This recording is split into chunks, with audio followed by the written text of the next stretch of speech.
सनत कुमार हे मानसपुत्र होते आणि जेव्हा ब्रह्मदेवानं सृष्टी निर्मिती करायची आणि पहिल्यांदा सृष्टी निर्मिती करत असताना ती किन्नर उत्पन्न झाले. ब्रह्मदेवाच्या हातानं चूक झाली. स्त्री आणि पुरुष उत्पन्न कर म्हणून सांगितलं तर किन्नर उत्पन्न झाले. ब्रह्मदेवाने सृष्टी उत्पत्ती करायची म्हणून महादेवाचे 4 योगामध्ये 4 स्वरूपाची साधना केलेली आहे. 5 स्वरूपाची साधना करून सृष्टी उत्पन्न करण्याचं ज्ञान महादेवाकडून घेतलं. म्हणून जगामधले पहिले गुरु महादेव आहेत. गुरुचं ठिकाण पहिलं विष्णूला आणि ब्रह्मदेवाला सुद्धा महादेवानं ज्ञान दिलेलं आहे. दोघंही महादेवाच्या समोर बसले आणि सृष्टी उत्पन्न कशी करावी मला काही कळत नाही असं म्हणून ब्रह्मदेवानं महादेवाला म्हटल्यानंतर आणि विष्णूनंही सांगितलं, मला काम दिलं तुम्ही सृष्टी सांभाळण्याचं, परंतु सगळी कृमी कीटक मुंगी जेवढे सृष्टीमध्ये उत्पन्न झाले तेवढे सगळ्याला सांभाळायचं काम दिलेलं आहे. मग ह्यांना सांभाळताना मी कसं सांभाळावं ह्याचंही मला ज्ञान द्या असं म्हटल्यानंतर महादेवानं दोघांच्या समोर व्यासपीठावर बसून 1 महिना ज्ञान दिलेले आणि 1 महिना ह्या विष्णू आणि ब्रह्मदेवानं सृष्टी उत्पन्न कशी करावी आणि विष्णू सांभाळ कसा करावा हे 1 महिना ज्ञान ऐकलं. तोच त्या महिन्यात श्रवण केलं, दुसरं काहीच केलं नाही.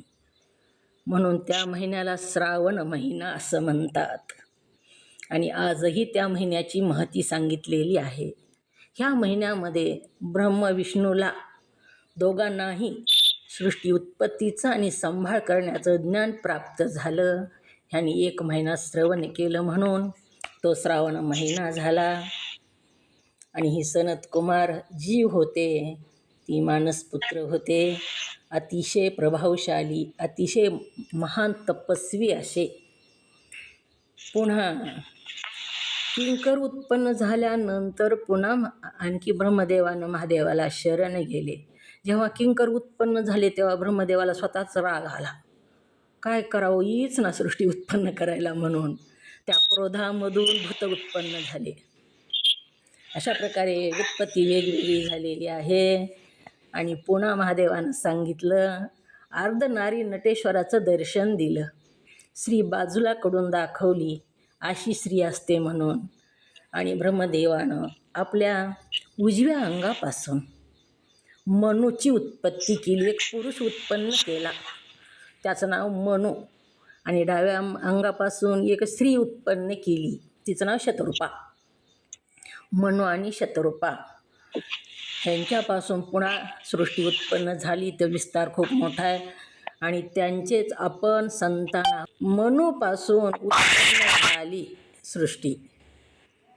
तर मनू आणि शतरूपा ब्रह्मदेवानं प्रथम उत्पन्न केले आणि मनूची संतान म्हणून आपण मनुष्य आहोत. आपण काय माकडं होते आणि त्याचा विस्तार होऊन मनुष्य झाले असं नाही.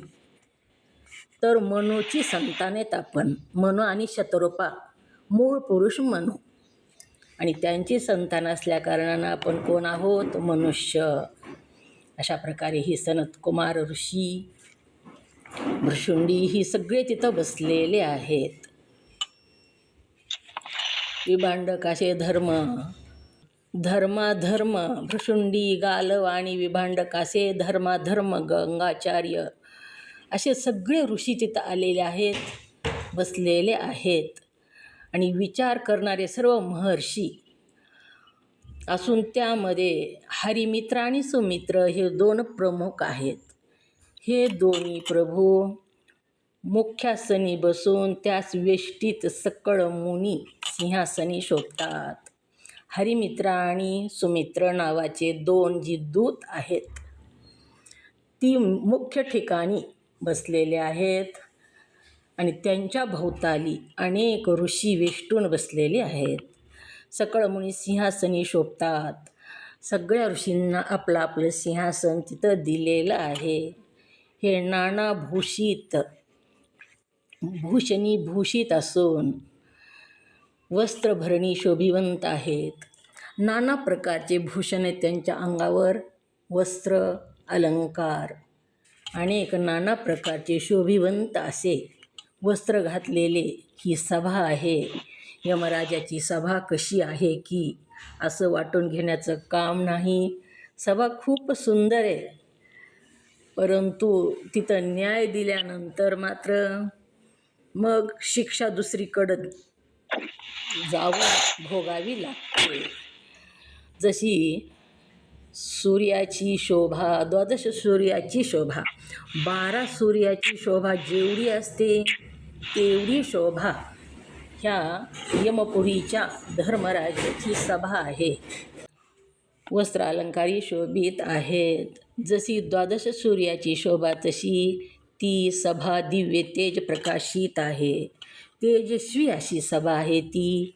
तिथे नाना शास्त्रे, श्रुती, स्मृती, तर्कमीमांसा आणि राजनीती, तिथं अनेक न्याय देणारे ऋषी मुनी, सगळ्या शास्त्राचं ज्ञान असणारे, अनेक शास्त्र त्यांना माहीत आहेत. श्रुतीही माहीत आहेत, स्मृतीही माहीत आहेत. तर्कमीमांसा, तर्कामध्ये काढून एकमेकाला ही केलं. तर्कमीमांसा म्हणजे तर्कशास्त्र आहे. तर्कमीमांसा आणि राजनीती व सकळ शास्त्रात प्रयुक्त असे मुनी. तिथं राजनीतीसुद्धा सांगितलेली आहे. आपल्या राज्याचं संरक्षण करत असताना राजाला दुसऱ्या राजाबरोबर विरोध करावा लागतो, युद्ध करावं लागतं. मग तिथं कपट वापरावं लागतं. युद्ध करत असताना सत्यानं युद्ध केलं तर कुणीच जिंकीत नाही. कपटच वापरावं लागतं.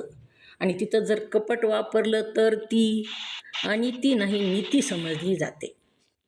आपल्या राजाच्या संरक्षणासाठी राजानं कपट वापरून दुसऱ्या राज्यापासून आपल्या देशाचं जर संरक्षण केलं तर ती नीती सांगितली, अनिती नाही.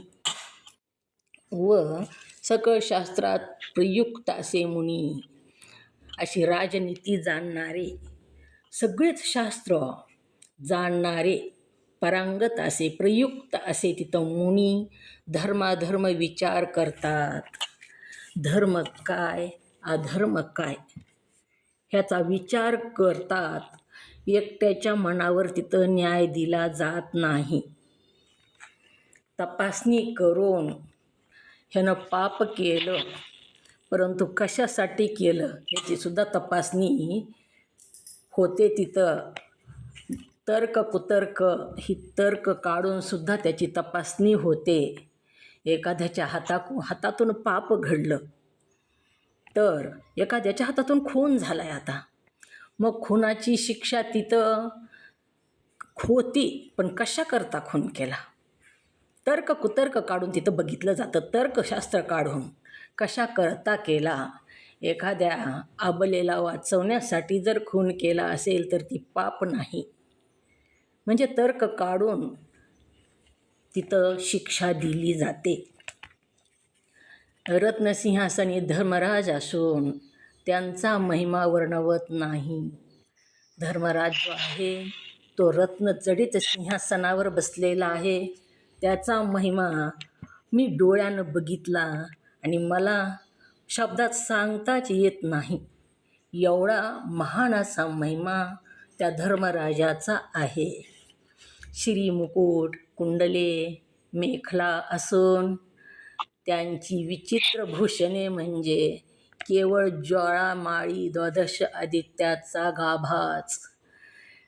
किती त्या यमधर्माच्या मुकुट इतका सुंदर आहे मुकुट की सूर्याचं जसं तेज आहे तसं त्या यमधर्माच्या मुकुटाचं तेज आहे.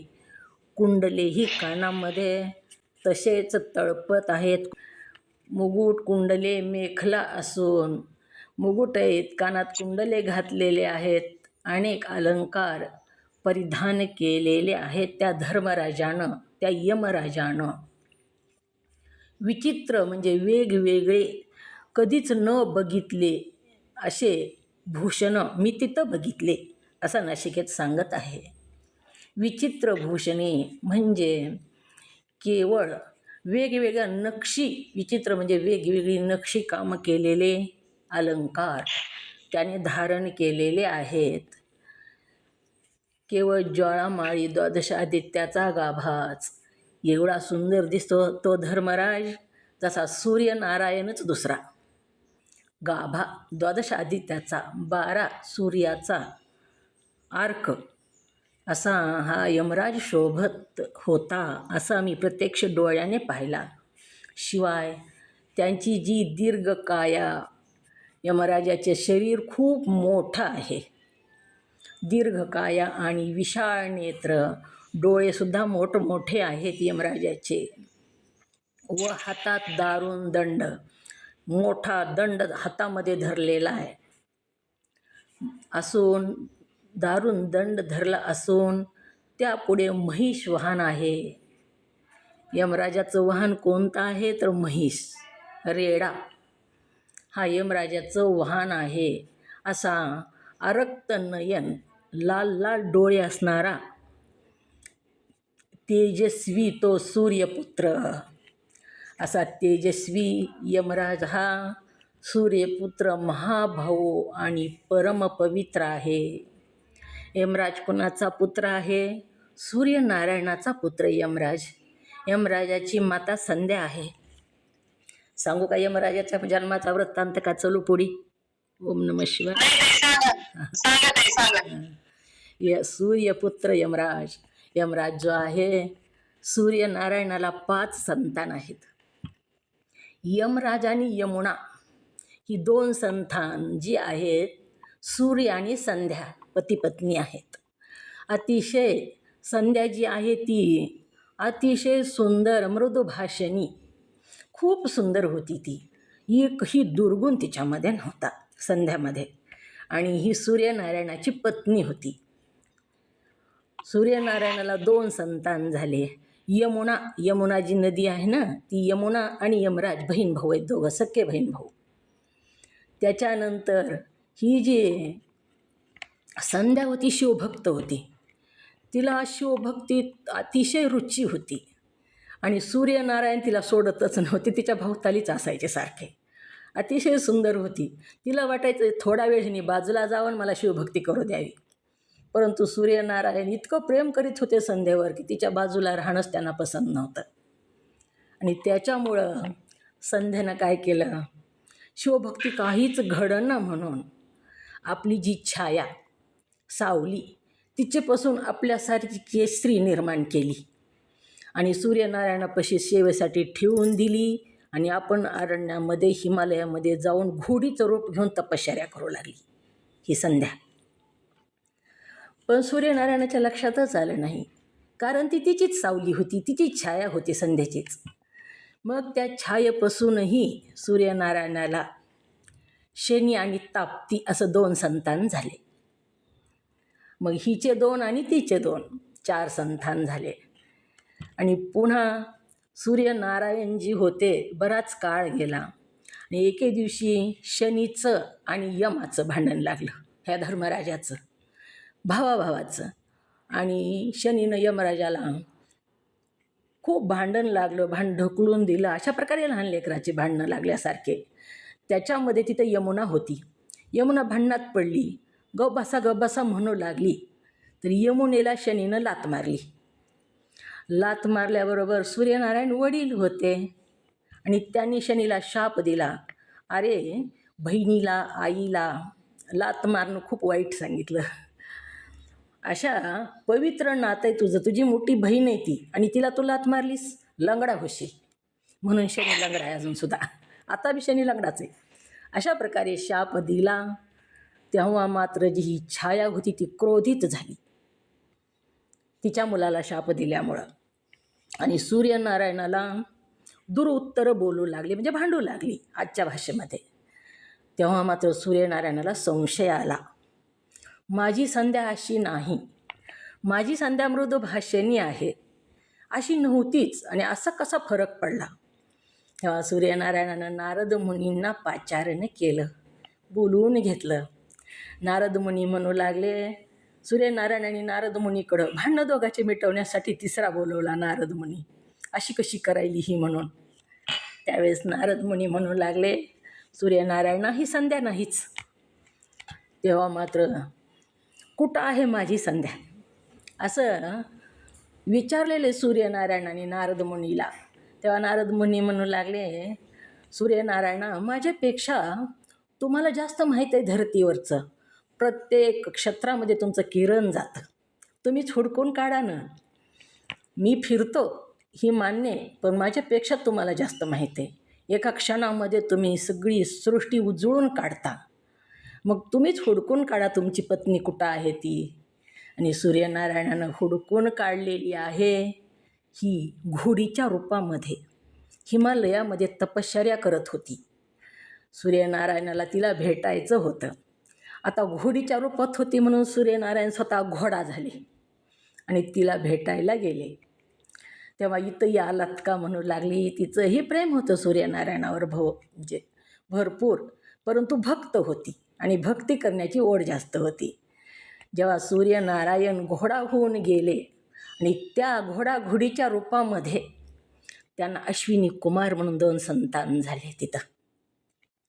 मग ही अश्विनी कुमार घोडे आहेत, पण ही जेव्हा घोडीचं रूप होतं तेव्हा तिथं त्यांनी जन्म घेतला. अशा प्रकारे ही यमदेव जी आहे ती सूर्यपुत्र आहेत. आणि जेव्हा घोड्याच्या रूपामध्ये सूर्यनारायण त्या संध्याला भेटायला गेले आणि भेट झाली, सूर्यनारायणाला अतिशय आनंद झालेला आहे संध्या भेटली म्हणून. त्यावेळेस तिनं भेटल्याबरोबर तिला वर दिलेला आहे, संध्या मला ज्या रूपात तू भेटलीस ते रूपाला मी एक वर देतो की ह्याच्यावर बसून जो आपल्या प्रियशीला किंवा पत्नीला आणायला जाईल त्यांचं प्रेम तुझ्या माझ्यासारखं घट्ट राहील. ह्याचं लग्नामध्ये घोडीवर बसून जातात, ह्याचं कारण हेच आहे. शास्त्रानं प्रत्येकाचं कारण सांगितलं बघा. घोडी का आणतात लग्नामध्ये, तर सूर्यनारायणाने वरदान दिलेले त्या घोडीला, त्या घोडीच्या रूपामध्ये माझी संध्या मला भेटली आणि मी हिच्यावर खूप प्रेम करतो. मग ह्या रूपात ह्याच्यावर बसून जो पत्नीला आणायला जाईल त्याचं आमच्या दोघांचं प्रेम जसं अखंड आहे, जसं आहे तसं प्रेम त्यांचं राहील. म्हणूनच लग्नामध्ये घोड्यावर बसून जाण्यापेक्षा घोडीवर बसून गेलेलं जास्त प्रखर सांगितलेलं आहे. मारवाडी समाजात घोडीच आणतात बघा. असा हा वृत्तांत आहे. सांगा म्हणलात म्हणून सांगितला. सूर्यपुत्र महाभाऊ आणि परमपवित्र असा सूर्याचा पुत्र, अनेक हात आहेत त्याला आणि परमपवित्र असं रूप आहे त्यांचं.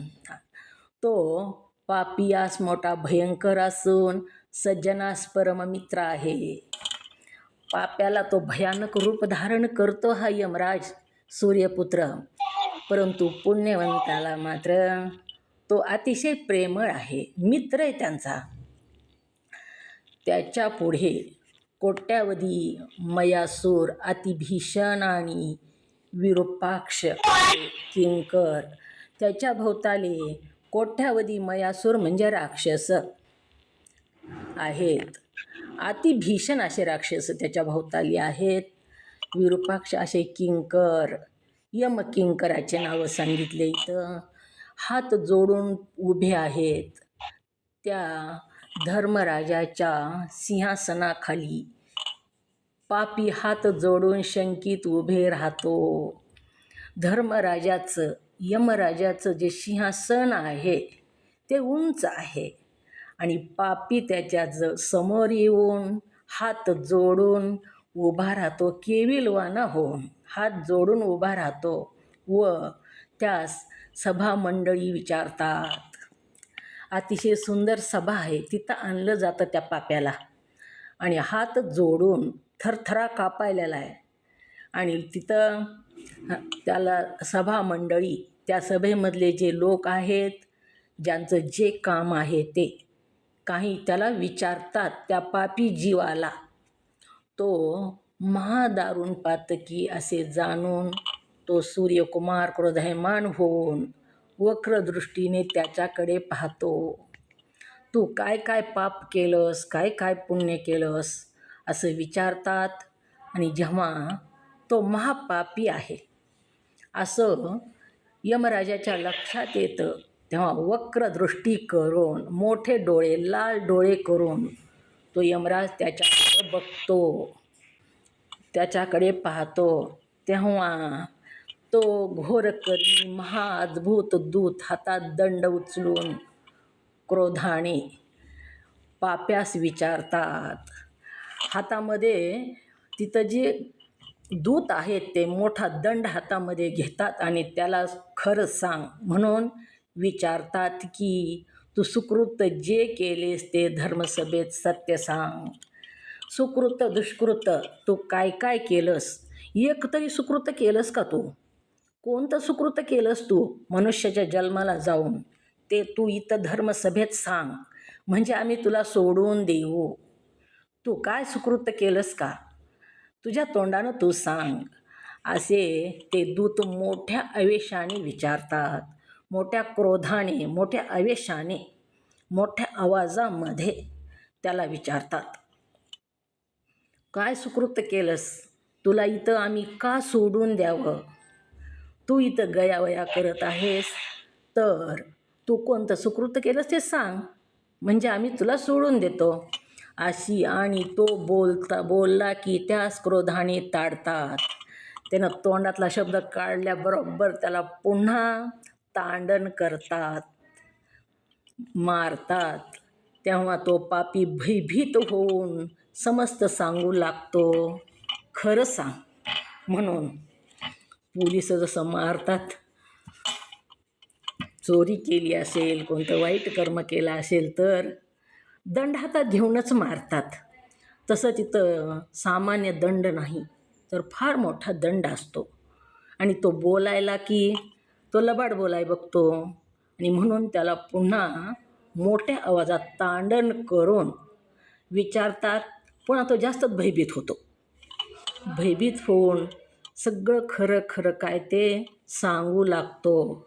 स्वतःच्या तोंडानं आपण काय काय केलं, पापकर्म आणि पापकर्म करताना पुण्यकर्मसुद्धा, तो आपल्या आपल्या तोंडानं खरं खरं सांगू लागतो. प्रथम प्राण्यास धर्मसभेत आणून त्यास शुभाशुभ विचारतात.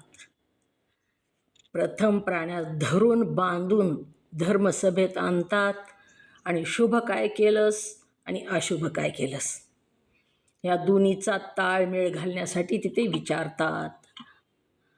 त्यांच्या सुकृत दुष्कृताचा निवाडा धर्मसभेत होतो. सत्कर्म किती केलं, दुष्कर्म किती केलं, त्याचा निवाडा ह्या धर्मसभेत केला जातो. तो मी प्रत्यक्ष बघितला आहे ह्याचा निवाडा करताना. मनुष्याचा जन्म दिलेला होता त्यावेळेस यानं किती सुकृत केलं, दान किती केलं, धर्म किती केला, जप किती केला, लोकाला मदत किती केली, खरं किती बोलला, खोटं किती बोलला, अशा प्रकारे बाजूला बाजूला करून सुकृत आणि दुष्कृत ह्याचा निवाडा केला जातो. मग त्या पापियाचे संचित कर्म ऋषी मनात आणून त्यांना नीतिशास्त्रोक्त धर्म निर्णय करतात. तिथं जे ऋषी बसलेले आहेत त्यांच्या सगळं पाप पुण्याचा निवाडा करून, ऋषींना धर्म अधर्म माहीत आहे, ह्याच्यामध्ये धर्म किती केला आणि अधर्म किती केला, नीतिशास्त्र जाणणारे. नीती कशाला म्हणावं तर नियती आपण जी म्हणतो, नियत चांगली ठेवा म्हणतो, म्हणजे मनामध्ये जी वृत्ती आहे नियती, नियती चांगली ठेवला हे नीतिशास्त्र आहे. नियत तेरी अच्छी है तो किस्मत तेरी दासी है, कर्म तेरा अच्छा है तो घर में मथुरा काशी है. एका सुभाषितकाराने सांगितलेलं आहे. नीतिमत्तेनं वागा तुम्ही, तुम्हाला काहीच कमी पडणार नाही. नियततेची आजची आहे तो किस्मत. तुमचं आधीचं कर्म काहीही असो, त्या कर्मावर सुद्धा मात करण्याची शक्ती नीतिमत्ता जी आहे त्याच्यामध्ये आहे. नीतिशास्त्र सगळं तपासून घेतात. नीतिशास्त्र धर्म धर्म आणि अधर्म ह्यानं जे कृती केली ती धर्माची होती का अधर्माची होती. अधर्माची कृती दिसली तरी त्याच्या पाठीमागं धर्म असतो काही कृतीच्या. कुठं गोमातेला वाचवण्यासाठी. जर लबाड बोललं तर ती कृती सत्यच आहे. आणि जर खरं बोललं असतं तिथं गोमाता पळू लागलेली आहे आणि तिच्या मागं खाटीक लागला. खाटीक तिला धराय पळू लागला आणि रस्त्यात 2 रस्ते फुटले एका ठिकाणी. आणि तिथल्या एका व्यक्तीला त्या खाटकानं विचारलं, गाय कुणीकडे गेली. जर त्याने गाय ज्या दिशेनं गेली त्या दिशेनं सांगितलं तर काय झालं. ओम नमः शिवाय. गेले का लक्षात काय सांगायले मी ती. गाय जर कोण सांगते. ओम नमः शिवाय. तुम्ही सांगितलं की नीती म्हणजे कसं धर्माने वागणं.